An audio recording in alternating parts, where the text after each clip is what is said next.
ng Nobyembre.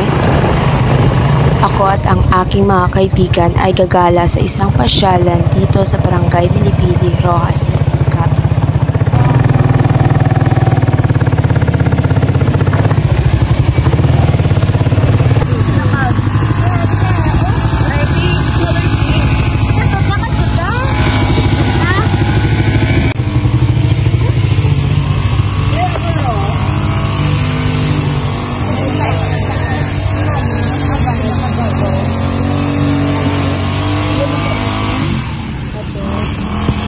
Welcome sa aming travel vlog!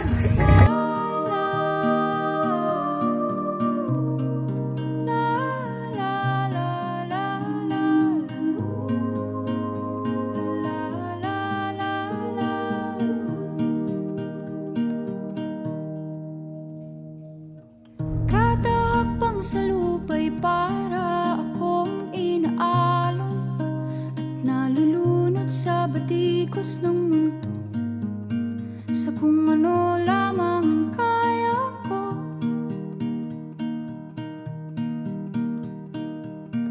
Bigang-bigang sa mga problema, hindi masusunod, parang wala. Tapos na yung Pwede bang Tapos enjoy tayo sa auto. hinahanap ang sarili, ngunit di nakakayanan sa ligaw na dinadaanan. Magro-rolling tayo dito. Saan ako patungo? Tan. Go. I'm gonna bring some hope. Bahay kubo kahit munti, ang halaman doon ay sari-sari. Singkamas at durian, sigarilyas at ubas at saging, sitaw, bataw, may strawberry.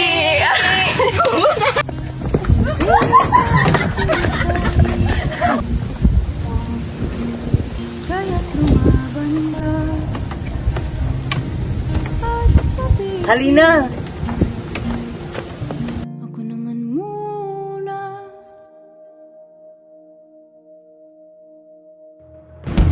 Marby, tulog sa kamera. Tanging pansin ko lagi na lang Yeng, tulog sa kamera. ang malinis sa Nicolette. ulo ng siyang At ako. ako raw na ako. Hi guys, magandang umaga sa inyo lahat. Ako po ay si Silent Gigi Dadibas. At nandito po tayo ngayon sa RTL, ang isang tourist attraction dito sa Milibili. At ang aking masasabi ay maganda talaga to for sa mga tao na mahilig pahinga at magmasaya kasama sila mga mga jowa. So yeah, 9 out of 10. At marami dito mga magandang pagkain. Hindi naman ako paasa, no to?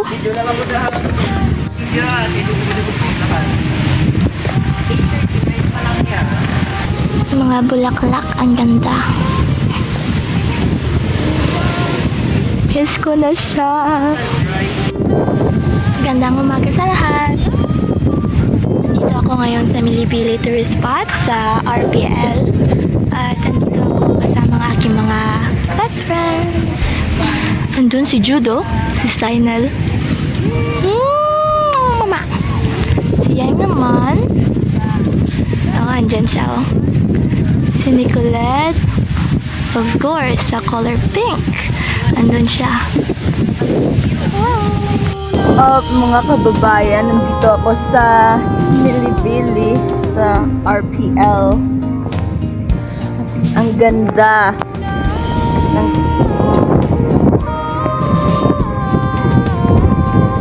ang cute.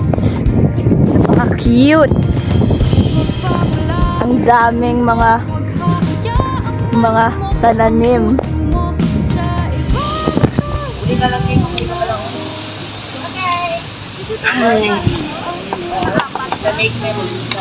Nandito ako ngayon sa RPL Hills kung saan matatagpuan ang isa sa pinakamagandang tanawin. Ito ay napapalibutan ng iba't ibang uri ng bulaklak. Color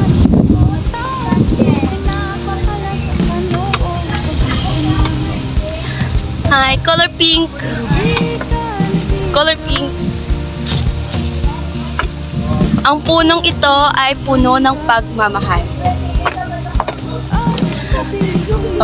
Kung nais nyong pumunta sa lugar na ito ay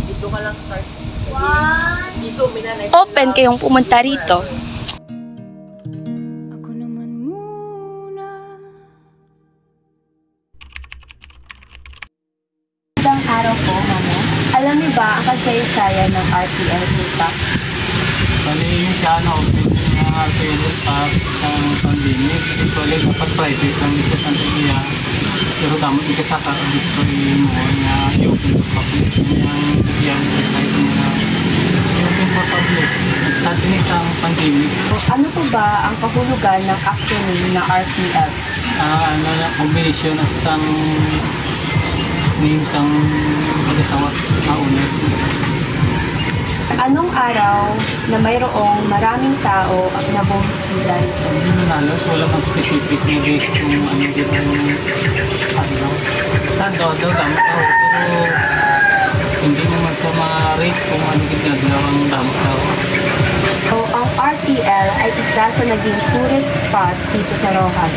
Ano ba ang inyong masasabi tungkol dito? Thankful nun si RPL na sa 3 years o mga 4 years na ginatangkilig ito. Ang mga ginapatrolls sa mga nagalagang. Yan lamang po at maraming salamat.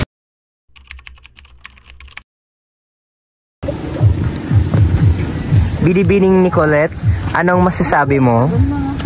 Ang masasabi ko sa lugar na ito ay maganda sapagkat ito ay napapalibutan ng iba't ibang uri ng bulaklak. Ang mga bulaklak ay isa sa pinakapaborito kong bagay sa kalibutan. Punta kayo dito sa RPL kung gusto niyo ang mga halaman at mga bulaklak. Ang dami dito. Ang aking rekomendasyon sa lugar na ito, ang RPL Hilltop. Hey! Maganda ang mga tanawin dito at maraming mga bulaklak at halaman. Kung gusto niyong pumunta kung gusto mong pumunta kasama ng iyong mga kaibigan or kaibigan, dito ang lugar na para sa inyo.